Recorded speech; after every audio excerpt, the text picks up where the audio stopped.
अगर connective tissue की बात करें तो पहली चीज तो ये अपनी पूरी बॉडी में प्रेजेंट है ना, अपनी पूरी ऑल ओवर बॉडी में प्रेजेंट है। जैसे कि अपना हो गया सेंट्रल नर्वस सिस्टम हो गया, और अपना हार्ट हो गया, स्किन हो गया, कुल मिलाकर ये ऑल टिश्यू में तो आपको प्रेजेंट देखने मिलेगा। अगर अपन इसको स्ट्रक्चर के बेस में अगर देखना चाहें तो जैसे कि ये अपनी हो गई एपिडर्मिस, क्या हुई ये एपिडर्मिस, ठीक है। और ये डर्मिस, जो कि ये अपनी एपिडर्मिस है, ये कौन सा टिश्यू है, ये अपना एपिथेलियल टिश्यू। कौन सा टिश्यू, एपिथेलियल टिश्यू। यहाँ पे अपने को कौन सी स्ट्रेटिफाइड स्क्वैमस एपिथेलियल सेल देखने मिलेंगी, ठीक है। तो ये क्या हो गया अपना स्ट्रेटिफाइड सेल हो गई एपिथेलियल सेल, जिसको अपन क्या बोल रहे हैं एपिथेलियल टिश्यू, ठीक। ये क्या हो गया अपना कनेक्टिव टिश्यू, क्या कनेक्टिव टिश्यू, जिसको अपन क्या बोल रहे हैं डर्मिस, एपिडर्मिस। और अंदर की ओर अपने को क्या मिल सकता है, जैसे कि बोन हो गई, मतलब कनेक्ट इसका बोन और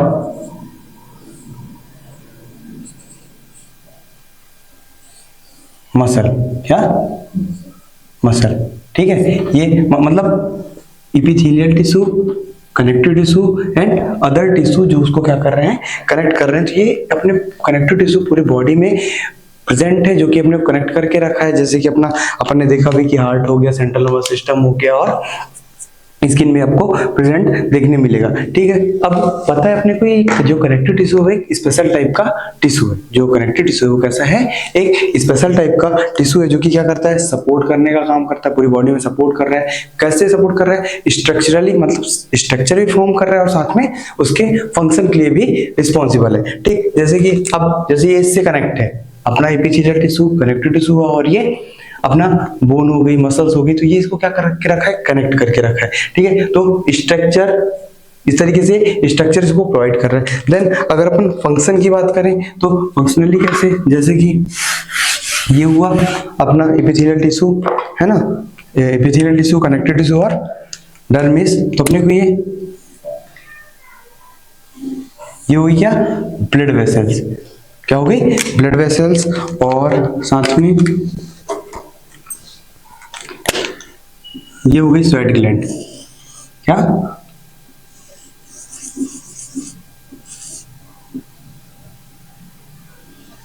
ये क्या है स्वेट ग्लैंड मान लो, ठीक है। तो स्वेट ग्लैंड, तो यहाँ पे अगर देखें तो ये क्या कर रहा है, चीज को एब्जॉर्ब भी करता है ना, एब्जॉर्ब भी करता है, ग्लूकोज के लिए भी रिस्पॉन्सिबल है, ग्लूकोज भी एब्जॉर्ब करता है। तो ये एक तरीके से देन साथ में किसके लिए रिस्पॉन्सिबल है, ये डिफेंस का काम करता है। किसका काम करता है, डिफेंस का काम करता है। किससे डिफेंस का काम करता है, बैक्टीरिया से, है ना। ये किससे डिफेंस का काम करता है, बैक्टीरिया से डिफेंस का काम करता है। देन और बैक्टीरिया हो गया, डिफेंस मैकेनिज्म का कुल मिला के ये वर्क करता है। और क्या करता है, रिपेयर, जो अपना कनेक्टिव टिश्यू है वो रिपेयर का काम करता है। कैसे रिपेयर का काम करता है, जैसे कि मान लो ये इंजुरी हुई, क्या हुई, यहाँ पे इंजुरी हुई, एपिथेलियल डैमेज हुई, साथ में डर्मिस भी डैमेज हुई, ठीक है। तो ये अपना जो कनेक्टिव टिश्यू है ये क्या होंगे, एक साइड पे एग्रीगेट होना स्टार्ट होंगे, मतलब इकट्ठा होना स्टार्ट होंगे। क्या होंगे, एग्रीगेट होंगे, फाइबर जो है एग्रीगेट होंगे और इसको पुश करेंगे। क्यों, क्योंकि जब इनकी संख्या बढ़ती जाएगी तो ये घाव को क्या करेंगे, जो इंजरी हुई है उसको क्या करेंगे, हील करने का काम करेंगे, और उसको वापस से नॉर्मल स्ट्रक्चर देने के लिए रिस्पॉन्सिबल होते हैं, ठीक है। तो ये हो गया क्या अपना, इस तरीके से ये क्या कर रहे हैं, क्या क्या काम कर रहे हैं। पहली चीज तो ये स्ट्रक्चर, ठीक है, कनेक्टिव टिश्यू क्या कर रहा है, स्ट्रक्चर सपोर्ट प्रोवाइड कर रहा है। देन दूसरे तरीके से क्या कर रहा है, ये फंक्शन डिफेंस का काम कर रहा है, और क्या कर रहा है, रिपेयर का काम कर रहा है, ठीक है। और अगर अपन देखें जो कनेक्टिव टिश्यू है इसमें अपने को कुछ मेजर कंपोनेंट्स मिलेंगे। क्या मेजर कंपोनेंट मिलेंगे, मेजर कंपोनेंट में जैसे कि अगर अपन कनेक्टिव टिश्यू के मेजर कंपोनेंट्स की बात करें तो अपने को क्या क्या मिलेगा, एक तो फाइबर्स मिलेंगे, क्या मिलेंगे, फाइबर्स मिलेंगे, जो कि काफी संख्या में है ना फाइबर्स। और क्या मिलेगा, ग्राउंड सबस्टेंस, क्या मिलेगा, ग्राउंड सबस्टेंस। और क्या देखने मिलेगी अपने को, इसमें सेल देखने मिलेगी, क्या देखने मिलेगी, सेल देखने मिलेगी। मतलब एक कनेक्टिव टिश्यू की जो मेजर कंटेंट है, क्या मेजर कंटेंट है वो क्या क्या है, एक फाइबर्स है, ग्राउंड सब्सटेंस है और सेल है। ठीक है, अगर अपन इसको देखें तो ये जो अपना कनेक्टिव टिश्यू है एक लुक लाइक ए जंगल, मतलब एक अपने को जंगल जैसा दिखाई देगा। कैसे, जंगल। अब जैसे जंगल की हम बात करें, है ना, तो जंगल को डेवलप करने वाला कौन, बंदर, मंकी, है ना। तो अगर अपन देखें स्ट्रक्चर इसका, तो मान लो ये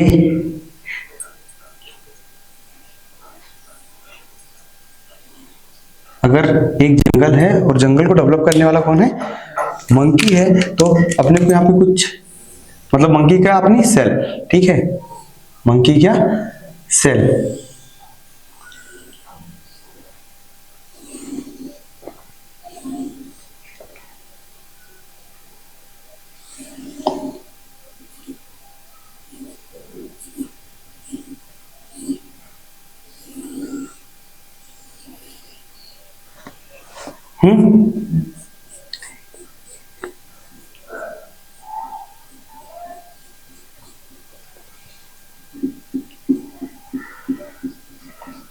ठीक है, अब देखिए अगर और तो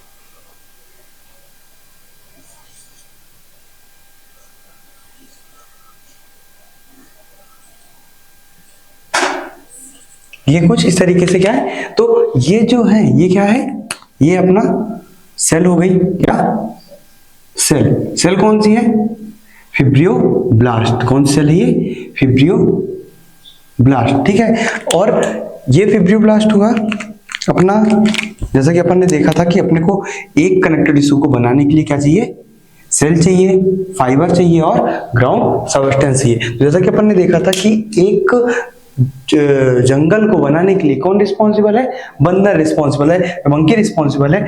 क्योंकि बनी बात है, जैसे कि अगर एक नॉर्मल एरिया, अगर वहां पे संख्या, बंदर की संख्या नहीं है, ठीक है, और वहां पे अगर उनके हजारों की तादाद में आ जाए, तो वो क्या होंगे, वो जंगल को डेवलप कर देंगे वहां। क्यों, क्योंकि वहां से जितने भी व्यक्ति हैं, जितने भी आदमी हैं, वो सब बाहर हो जाएंगे और वहां पे धीरे धीरे करके क्या डेवलप हो जाएगा, बंदर। मतलब उस एरिया में अगर डेवलप करने वाली चीज की अगर बात करें, तो जंगल बना कैसे है, जंगल बना है बंदर की वजह से, मतलब मंकी की वजह से। तो और यहाँ पे मंकी कौन है, अपनी सेल। और सेल कौन सी है, फिब्रियोब्लास्ट। ठीक है, यहाँ पे कुछ फाइबर्स दिख रहे हैं, तो इनको डेवलप करने वाला कौन है, मंकी। जैसे कि fibres collagen fibre, reticular fibre और इलास्टिक फाइबर। तो अपने को यहाँ तीन टाइप के फाइबर देखने मिलेंगे। जैसे कि कोलेजन फाइबर अपने को काफी थिक दिख रहा है, ये कैसा होता है, कोलेजन फाइबर थिक होता है, जो कि अपने को इसकी जो विड्थ है ये लगभग अपने को 10 to 300 माइक्रोन देखने मिलेगी। कितनी, 10 to 300 माइक्रोन इसकी क्या है, थिकनेस है। वहीं रेटिकुलर और इलास्टिक की बात करें तो ये काफी थिन फाइबर होते हैं, जैसे कि हमारे स्ट्रक्चर में देख सकते हैं। तो कैसे हैं, ठीक है, इनकी थिकनेस होती है 3 to 5 माइक्रोन। ठीक है, कितनी, 3 to 5 माइक्रोन। ठीक, तो ये क्या हो गया, अपना कोलेजन फाइबर हो गया, रेटिकुलर फाइबर हो गया और इलास्टिक फाइबर हो गया। देख सकते हैं कोलेजन फाइबर जो है वो काफी थिक है, रेटिकुलर फाइबर थिन है पर ब्रांच नहीं है, इसके पास भी ब्रांच नहीं है। बट वहीं इलास्टिक फाइबर की अगर हम बात करें तो इलास्टिक फाइबर में अपने पास क्या मिलेंगे, 5 ब्रांचेस देखने मिलेंगे। और साथ में जो ये क्या हो गया, ये फाइबर हो गए। अब किसकी बात करें अपन, ग्राउंड सब्सटेंस की, मतलब एक्स्ट्रा सेलुलर मैट्रिक्स की। ठीक है, तो एक्स्ट्रा सेलुलर मैट्रिक्स में अगर अपन देखें तो अपने को मिल रहा है ग्लाइकोसा अमीनो ग्लाइकेंस, ग्लाइकोसा अमीनो ग्लाइकेंस, प्रोटियो ग्लाइकेंस और ग्लाइको प्रोटीन। ठीक है, तो ये जो तीन चीजें हैं, ग्लाइकोसा अमीनो ग्लाइकेंस, प्रोटियो ग्लाइकेंस और ग्लाइकोप्रोटीन, ये क्या है, ये क्या है, मैट्रिक्स, क्या है, मैट्रिक्स और मतलब ग्राउंड सबस्टेंस, ये क्या है, ग्राउंड सबस्टेंस, और ये क्या है, फाइबर, ये क्या है, फाइबर। तो ये फाइबर और ये ग्राउंड सबस्टेंस ये कहलाते हैं क्या, एक्स्ट्रा सेलुलर मैट्रिक्स, क्या, एक्स्ट्रा सेलुलर मैट्रिक्स। और इनको डेवलप करने वाला कौन है, फिब्रियोब्लास्ट। मतलब ये फिब्रियोब्लास्ट अगर नहीं है तो ना तो अपना ग्राउंड सबस्टेंस मिलेगा अपने को, ना तो अपने को फाइबर देखने। मतलब एक सेल जो है, कौन सी सेल, फिब्रियोब्लास्ट जो सेल है वो डेवलप कर रही है क्या, एक्स्ट्रा सेलुलर मैट्रिक्स, जिसमें अपने को क्या मिल रहा है, अपने को मिल रहा है ग्राउंड सबस्टेंस, जिसमें ग्लाइकोसा अमीनो ग्लाइकेंस, क्या, ग्लाइकोसा अमीनो ग्लाइकेंस, प्रोटियो ग्लाइकेंस और ग्लाइकोप्रोटीन। ठीक है, तो ये क्या है, ये अपने ग्राउंड सबस्टेंस है। वही फाइबर की अगर हम बात करें तो कोलेजन फाइबर, रेटिकुलर फाइबर और इलास्टिक फाइबर, इनको डेवलप करने वाला कौन है, एक अपना फिब्रियोब्लास्ट। ठीक है, वहीं अगर अपन इसको एक चार्ट के रूप में देखें कि अपना जो ये कनेक्टिव टिश्यू है वो कैसे बना है ना।